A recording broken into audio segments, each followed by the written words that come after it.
Hello, I'm Barry Daniel, and this is the podcast of the Middle Way Society. Our aim is to encourage a universal approach to living a more integrated, ethical life, avoiding dogma or any appeal to authority.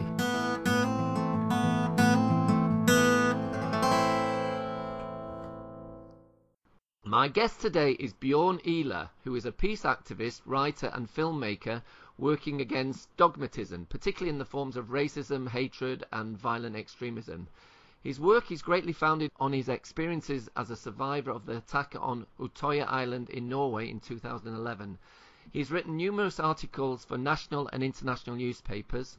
He's been an inspiration to many activists through participation in conferences and organisations such as the Oslo Freedom Forum against violent extremism and the Forgiveness Project.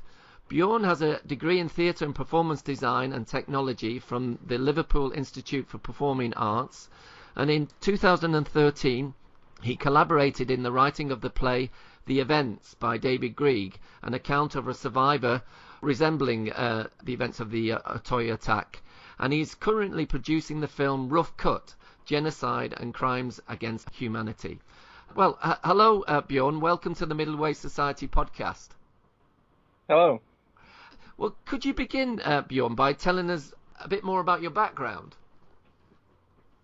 Well, I started off studying theatre in 2010 in order to better understand how we can use storytelling and creative narratives in order to shape people's views on political issues, especially things such as immigration and integration.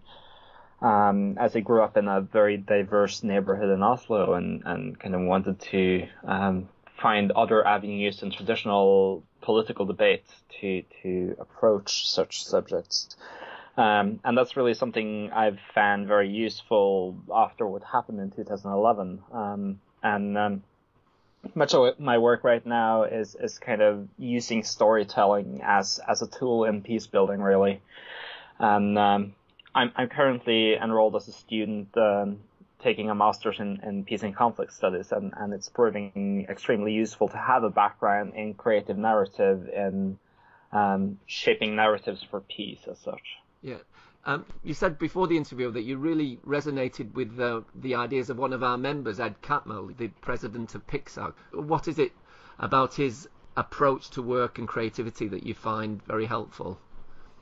I think Ed Catmull has always been like a great example of mixing forms of art, if you like. He started off as a scientist, and now he runs a couple of the largest film producing companies in the world, creating beautiful animation. And just in the kind of meeting point between technology and creative narrative, there's a lot to be found. But also in kind of the meeting point of technology, creative narrative, and real life situations. So a lot of the films developed by Pixar and Disney Animation is extremely relevant to how the world functions, and it's a beautiful tool that can be used in many ways to enhance our societies.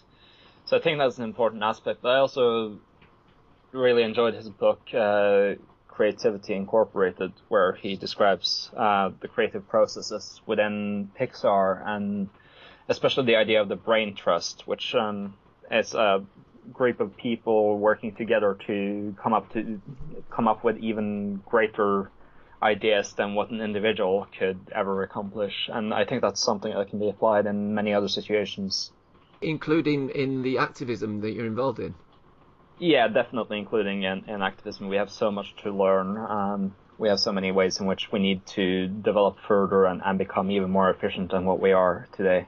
Okay. Well, could you tell us something of the events of the 22nd of July on Utoya? What you experienced?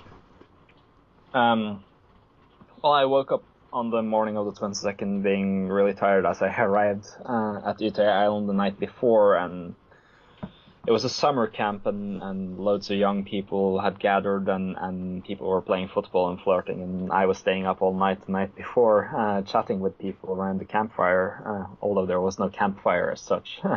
Figure of speech there.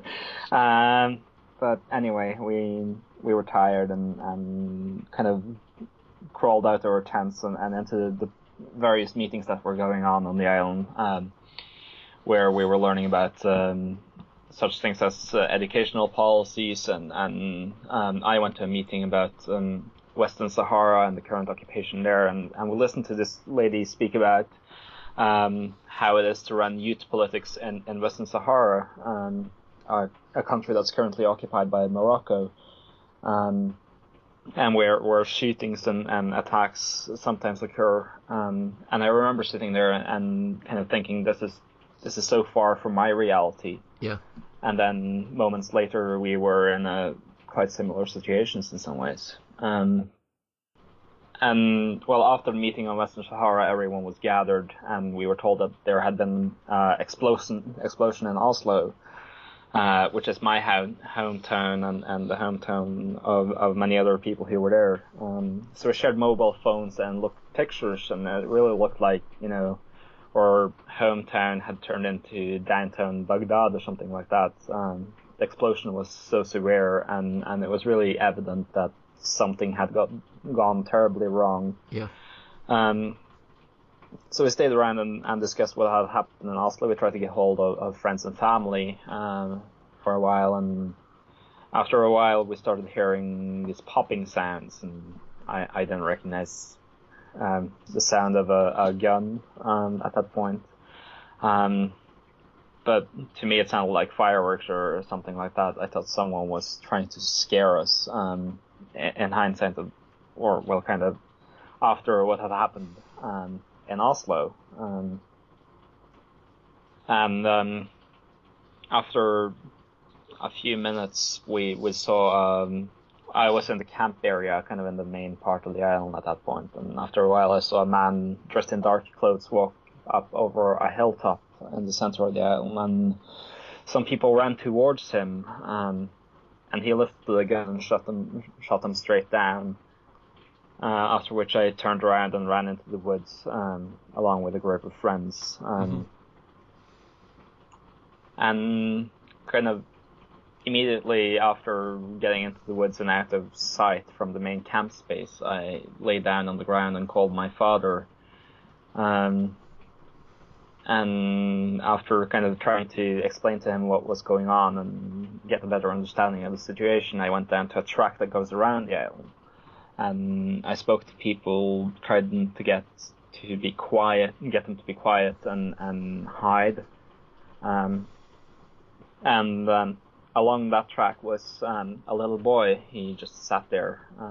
So a friend of mine and I went over to him, and we decided to take care of him. So I took a little kid, and we hid together in the woods, and we stayed on the ground in the woods for about half an hour or so while the shooting was going on constantly around us. And it was really difficult to identify where the shooting was taking place, because there's a lot of echo on the island. So locating it by sound is quite a challenge. But after about half an hour of trying to keep this kid calm and things like that, the shooting got really close. And a group of people came running through the woods, and in that group was another little kid who was the friend of the first little child, and the first little child and I joined up with that group and ran along with them through the woods away from where we'd recently heard gunshots. We ran along the track and tried to keep track of what was going on around us, and at some point we had to leave the track because there was a pile of people who had gotten shot right there, and my brain can't really cope with that still. It's not something that you're supposed to see, I think. Yeah. So it's extremely challenging in many ways, and I kind of blacked out after that, but I distinctly remember a mobile phone ringing in that pile, and just the devastation of the kind of fact that someone tried to reach someone in that pile and would never be able to reach them is still something that's kind of lingering with me now. Mm-hmm. But we had to move on, so even though I blacked out, I knew where the kids were, but that's everything I know. So I ran with the kids to the southern tip of the island, from where we could see helicopters and boats and such. And there was the longest line of blue flashing lights from emergency vehicles on land. And you really thought that a while had passed now and the police would be there. So we sat down and we contacted the mothers of the kids, and I called my father again, and then someone came out from the bushes behind us wearing a police uniform, saying that they'd caught the bad guy. Moments later, he lifted his gun, the man in the police uniform. It turns out that was Breivik. And he started shooting at our group of people. So I jumped in the water. The last thing I told my father was that a police officer was there and we were safe. So I jumped in the water and my phone stopped working. And I swam straight out and the kids followed me. Then I was wearing a woolen jumper, so I sank, and I managed to pull that off and stood up in the water and looked back towards land. And I remember seeing Breivik take aim at me and firing, and luckily he missed. But that's also a moment that sticks with me. I remember a very kind of firm feeling that this was the end. Yeah. I've described it previously as a feeling of my soul leaving my body, and it's really weird to kind of recognize the fact that you are dead and then not be dead. Mm-hmm. So I survived that, and decided to swim around a corner of the island, and the kids followed me there, and we stayed kind of in the water, around the corner from where Breivik was for a while, and Breivik went back up onto the island and got captured by the police just moments later. And we crawled back up onto the island and waited to get saved, pretty much. One thing that kind of always feels important to mention about this story is the fact that the situation itself was so surreal, and we had to act so much on instinct that it kind of it feels kind of less important than what happened afterwards in some ways. We were gathered at the center, a hotel later, where parents came to gather their kids, and some of the parents were of course not going to find their kids there. Yeah. And at that point, we kind of had more time to recognize what was going on around us. And I just remember realizing that fact and looking at some parents who had been sitting there for hours just waiting for news on their kids. And it's so heartbreaking to think back at that, and that situation and those parents. Those two little boys that you mentioned, they lost their... It was the other way around. They lost their parents, didn't they? They lost their fathers. Yeah. Their fathers were security guards on the island. One of them was a police officer spending his vacation time protecting the island. The other one was a security guard, and they'd been there for every year, as long as anyone can remember, I think. And their sons had pretty much grown up on the island. How well were you supported and the other survivors after the event, and what lessons could have been learned there? I mean, there's a lot to be learned. We weren't very well prepared for this kind of terrorist attack in Norway. None in the psychological welfare system had any clue on how to deal with it, really. We were instantly being kind of labeled as victims and as people who would be hurt for the rest of our lives, and I think that's had like an amazing negative impact on a lot of people. Yeah. Because people got this narrative within themselves that they were victims and would forever be hurt by this, and it kind of became a reaffirming prophecy, if you like. Sure. So that was very bad, and I got the sensation from my kind of psychological help at first in Norway that they were there more to pity me than to help me move on. Yep. Which felt kind of more destructive than productive. So I got kind of in a situation where I got help from a research institution doing research on post-traumatic stress disorder rather than by the welfare system as such. And they had some more clue on kind of how the mechanics of PTSD are and what process the body and the brain goes through, and getting an understanding of that was very important in my treatment. It actually got me back on track to an extent where I was able to, in September 2011, move back to England to study where I was studying to begin with.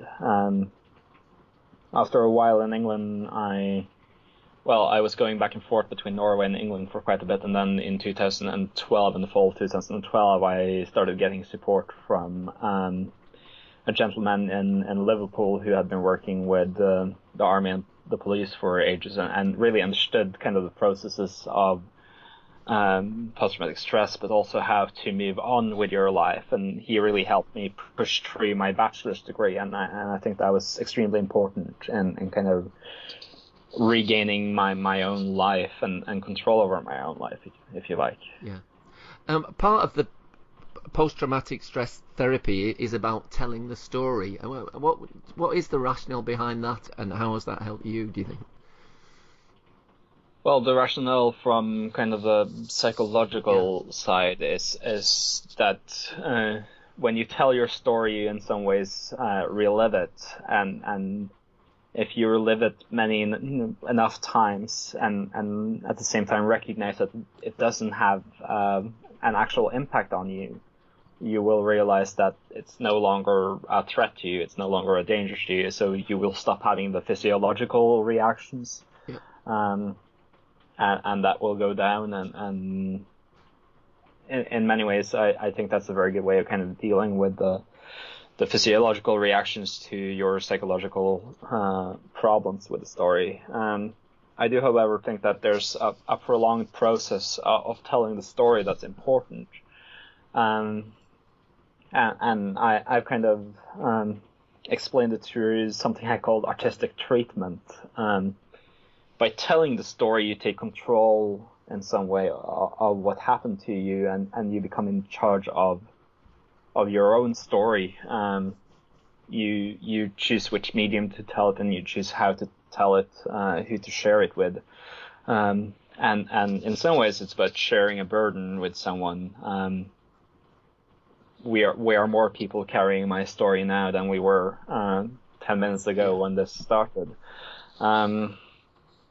And in some way that's very helpful, but also just being able to express it and also having the feedback of what do you get out of it is important. And as you mentioned in the introduction, I helped out writing a play, and I think one of the valuable things of that was telling my story and then seeing what someone else got out of it and put into the play, and how they chose to bring my story on in a different format, if you like. So just externalizing the story in some way is extremely valuable. Do you think also the fact that you've had an artistic background has helped too? Oh yes, definitely. It's been extremely valuable. Both because that gives me an opportunity to explore the story itself, but also because it gives me an opportunity to kind of look at the wider perspectives, and that's something I want to talk more with you about. It's kind of taking that step backwards and looking at the broader picture, and where does my little story fit into a broader picture. Yeah. Okay, well, we'll come to that later on, Bjorn. But a turning point for you was seeing Breivik in the courtroom. Why was this important? Well, after what happened, Breivik kind of got a very big role in media and such, and people were kind of starting to dehumanize him, talking about him as pure evil and things like that. But also because of my experiences with him on the island, he still existed in my head as a very powerful person, someone who was capable of murdering me if he wanted to. and seeing him in court was kind of the visual manifestation of the fact that he was no longer in charge. He didn't have any power anymore. He was handcuffed and he was guarded by police, and he was in such a reduced position. And that kind of, to me, revealed his humanity. And even though people had been speaking about him as a monster, I felt it was very important then and there to just take a moment to realize that this is another human being here. Every human being is responsible for their actions, but no human being is necessarily born evil. So what brought this human being to this place where he was capable of killing us? And that's really something I'm still working on, revealing, if you like.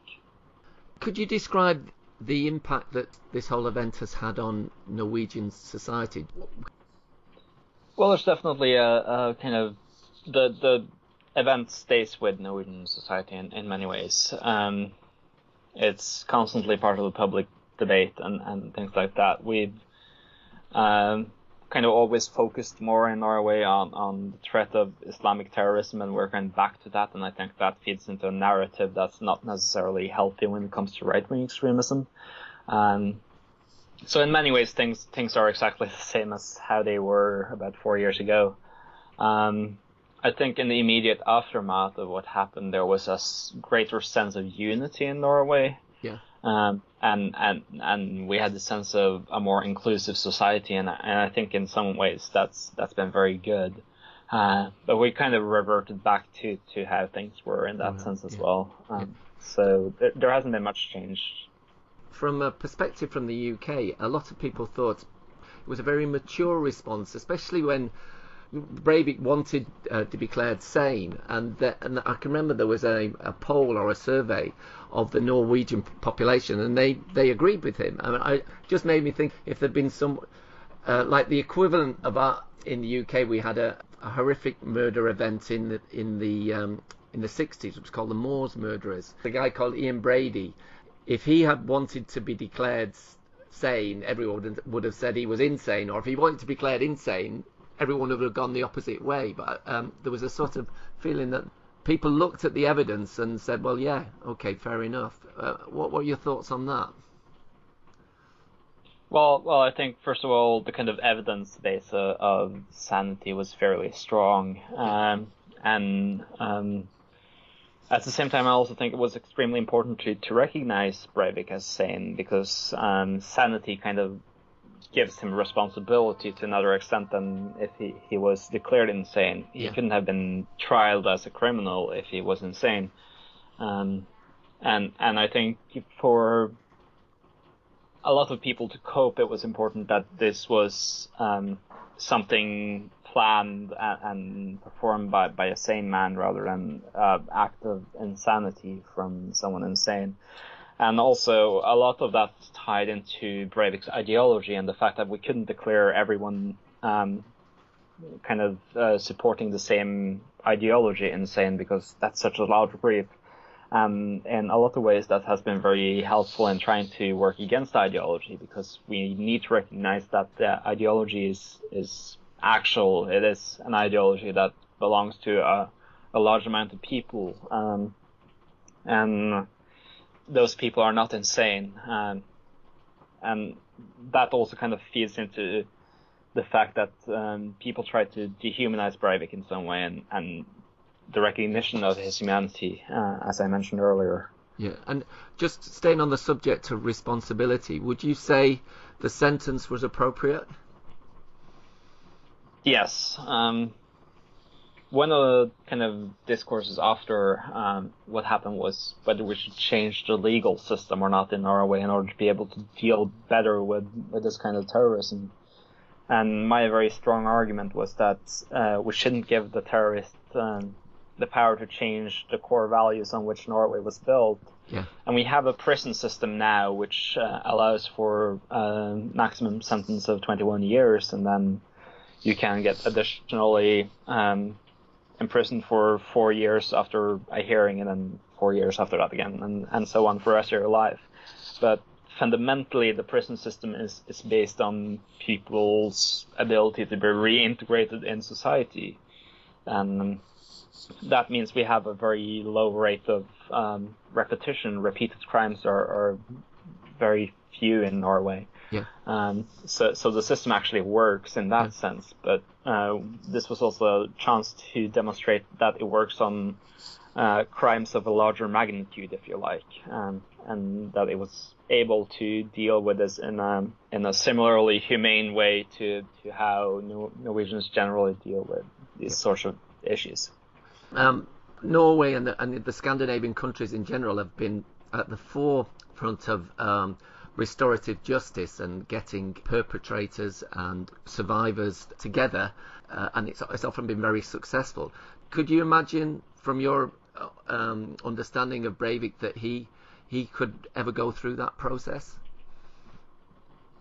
I'm not entirely sure. I've spoken to a lot of formers, and I work with a lot of former right-wing extremists on a daily basis, and they have reformed, and I believe that Breivik could potentially reform as well.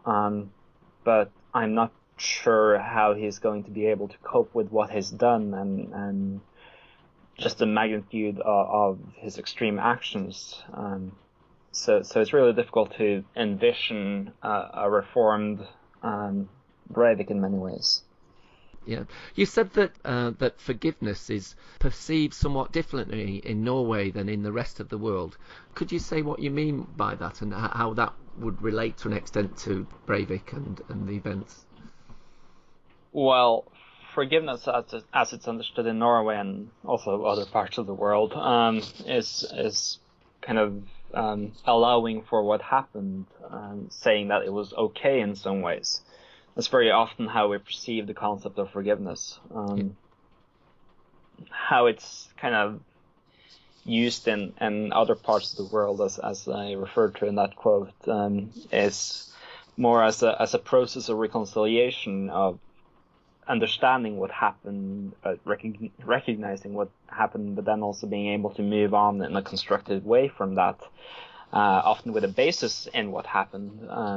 And I think it's important to understand that differentiation when trying to move on in a way from terrible events like these. Yeah, no, that makes sense to me, Bjorn. Okay, well, let's move on now to focus a bit more on your work. Why do you think people become extremists? Well, one of the fairly consistent stories is people who feel that they don't belong in their communities. They feel alone, and they really need a sense of belonging somewhere, so they join up with gangs, and often gangs that subscribe to a violent extremist ideology. So in some respects, that's kind of a gang issue as well. We see more and more kind of lone wolf extremism these days, and my theory on that is that gangs doesn't necessarily have to exist just in the real world, but also exist online. So we see a fairly high rate of criminals who have kind of originated in the community surrounding websites like Stormfront and things like that, which is a far-right extremist website that Breivik also belonged to. Mm-hmm. So they belong in other kinds of gangs or cultures, if you like. So there is the sense of belonging, but there's also a kind of recognition of grievances. And if you look across Europe at the moment, at least, after the financial crisis, a lot of people lost their jobs or have the perception that their jobs are in jeopardy, and economic issues kind of result from that. And there's very much a narrative kind of blaming that on immigration and multiculturalism from the far-right populist parties. And I think kind of recognizing the grievances, saying that there are economic issues, but offering other solutions is a good way of getting people to recognize that you can't necessarily just blame others and things like that. And the kind of far-right populist parties have a tendency to feed into the far-right extremist movement. And you mentioned solutions. What potential solutions could be offered? Well, to a very large extent, education is something I think is key. Both on how cultures function. No culture is static, first of all. That's something that everyone needs to realize. That doesn't mean that your identity is under threat. It just means that society around you is never going to be static. But we also need to educate ourselves and trying to be critical to the narratives that are told us by authority figures. If a far-right populist party says that the jobs are stolen by immigrants, then we should question, can you show me the data on that? And you should look to a broader spectrum of narratives and say, well, what are those other political parties saying, and things like that. So we need to be critical and draw from multiple sources, if you like. And a lot of this can be embedded into the educational system, I think. And would you say critical thinking, the subject itself, would presumably be very, very useful there? Yeah.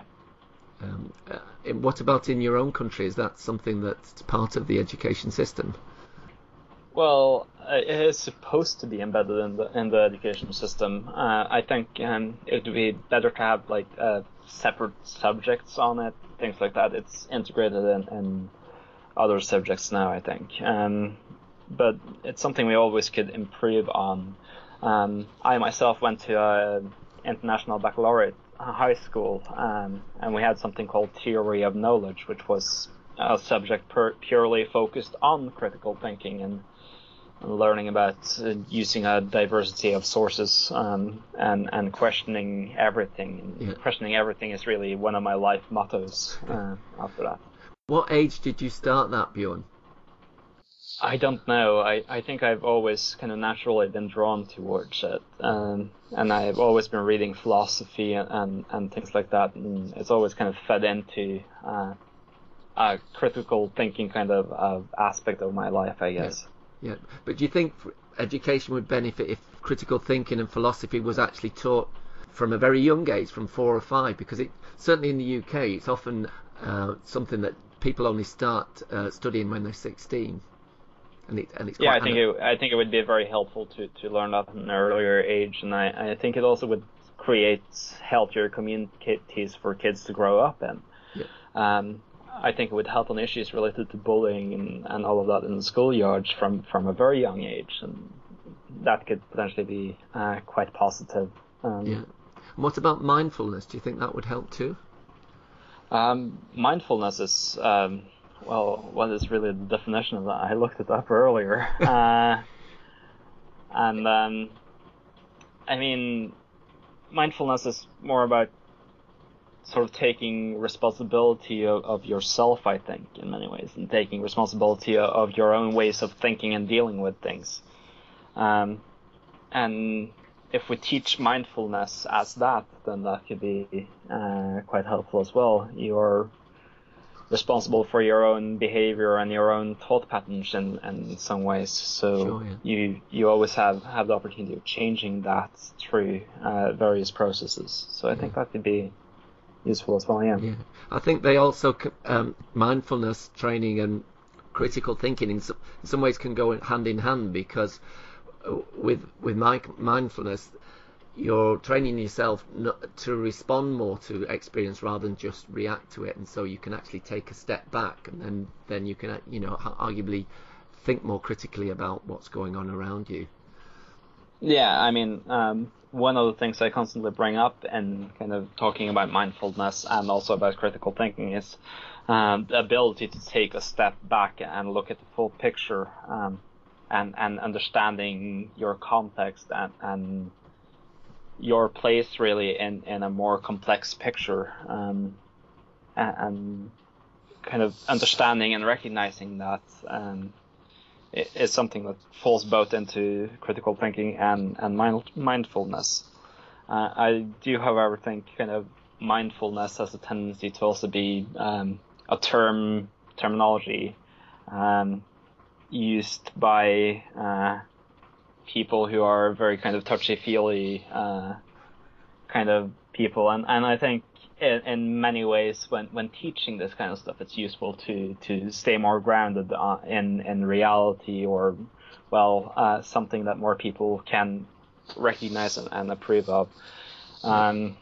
So we should kind of accept people's skepticism as well, and work with that, I guess. Yeah. Oh, I agree with you there, Bjorn. And then this whole idea of the bigger picture, moving back to the arts again, do you think the arts can help you cultivate a tolerance of ambiguity and see things from a wider perspective, and also then, as you say, have a more skeptical look at things?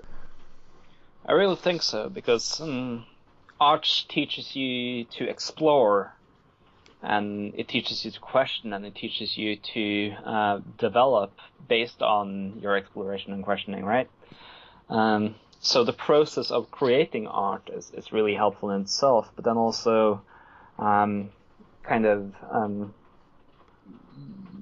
you have created something, you can share it with others, and you can hear inputs from other perspectives, and you develop as an individual and as an artist, and you move on to making new art pieces based on your input or the input you've received, and through kind of it's hopefully a process that will go on for eternity, right, where we constantly learn and evolve and develop. And that's really what art is all about. It's about the manifestation of that process of development, I think. You also talk about narrative, Bjorn, and changing your own story. Well, I think everyone carries with them a story, and we all tell stories in our cultures, and our cultures very often have stories that are lifting people within our group up and looking down at people from other groups, and this kind of cultural narrative is something we carry with us, and we need to kind of change that story and recognize that we are all part of the same culture. We are all fellow human beings, and that happens both at the cultural level and at the individual level. So we should all carry our stories with pride. We should all be proud of our identity, I think, but we should also recognize that everyone else has an equal right to their story and an equal right to be proud of their story.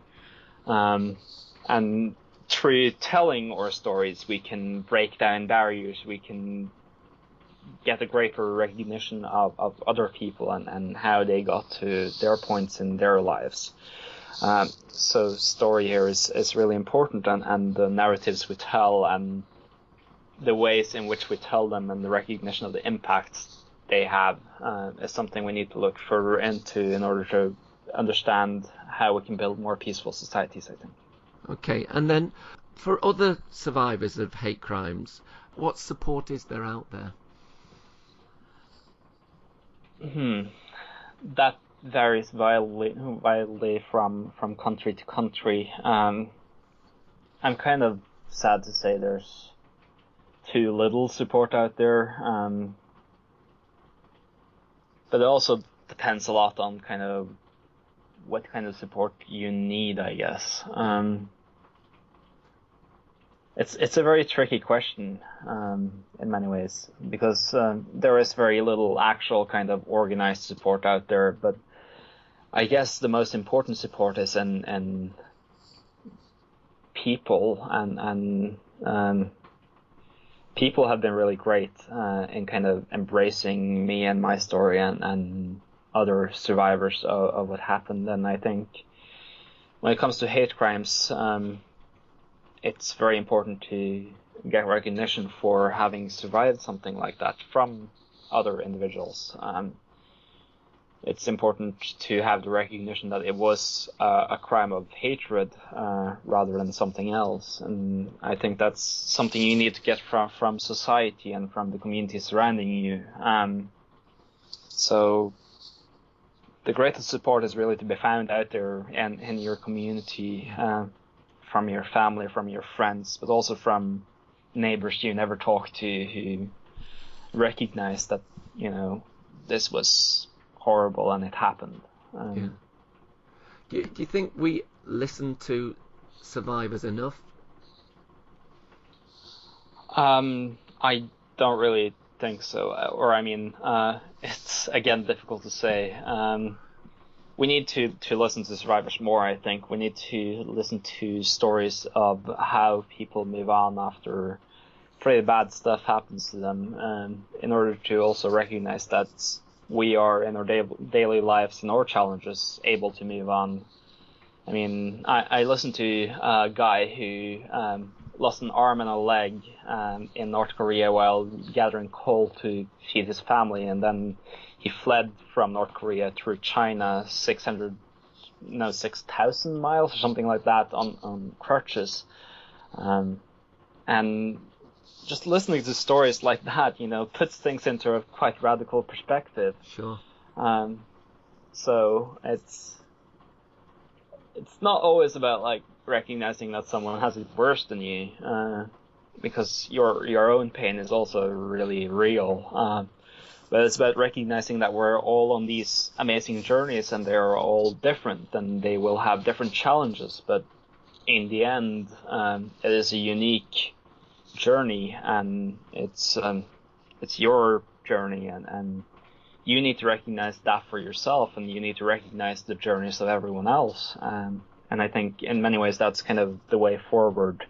So listening to survivors is extremely important, but also recognizing that perpetrators are on their journeys, and their journeys have led them onto potentially more harmful paths, and then how do we change that in order to lead them onto more constructive paths, but also avoid people moving on to destructive paths is something we need to work on. So listening to both survivors and perpetrators is extremely important, I think. Okay.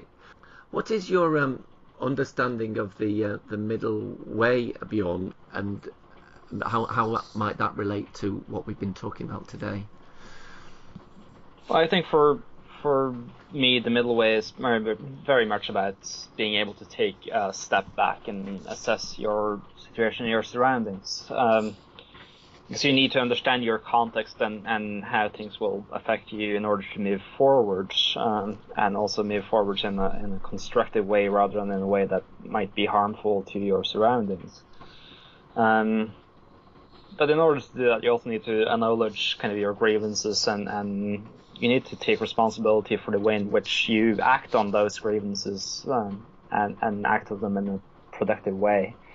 So it's pretty much all about understanding context and surroundings, and looking at the bigger picture in order to find your path, I guess. Yeah, great. Okay, my last question, Bjorn. If people wanted to find out more about your work, how would they go about it? Well, they could tweet me or follow me on Twitter would probably be the best way to go about that. I also have a website. I'm sure you'll post links to that, but the website is bjornih.co.uk, and the Twitter is at bjornih as well. So they all tie together. There's also a public Facebook page that you can like that will be updated. Okay, well, Bjorn, it's been great talking to you today, and thank you for sharing your story, and what you've done to me is an inspiration. Thank you. Yeah, no worries. Thank you for getting in touch and letting me share my story.